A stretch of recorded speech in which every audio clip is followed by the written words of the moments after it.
So, funny story. I was autopiloting Apollo 11 down the M5, thinking I was making this strategy video on motivators, only to get home to find that the GoPro cameras had been set to photo mode. So all I had was a photograph of myself thinking I was starting a video, and another photograph of myself thinking I was ending it.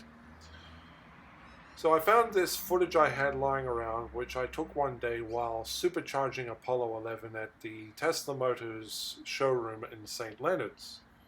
And it gave me the idea that I want to change the title of this strategy playlist from Strategy on the Go to Strategy Supercharged. In this episode, I want to introduce a psychological concept known as a motivator. A motivator is something that encourages a particular behavior.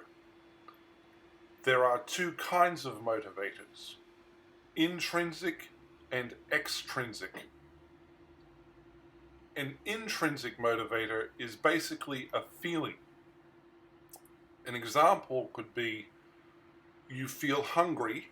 Hunger is a kind of pain, and that pain drives you to eat, which is a behavior, so that you become less hungry and satisfied. An extrinsic motivator is one that is based on reward. In psychology, they talk a lot about the token economy. So you do something and you get some token reward for doing it.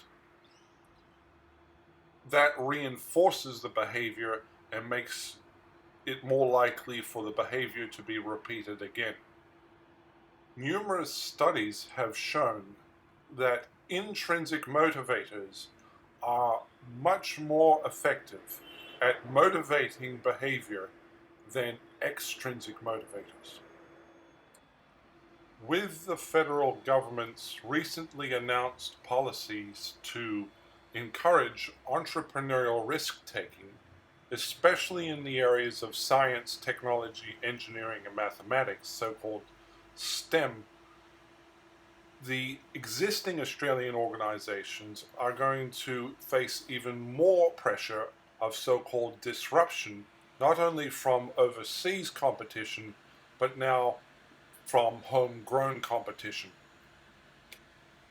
The organizations that will best adapt and even thrive in this new competitive environment will be those, I argue, that find in the intrinsic motivation to engage more strategically in their own future, rather than relying on compliance and risk management to conserve existing asset value.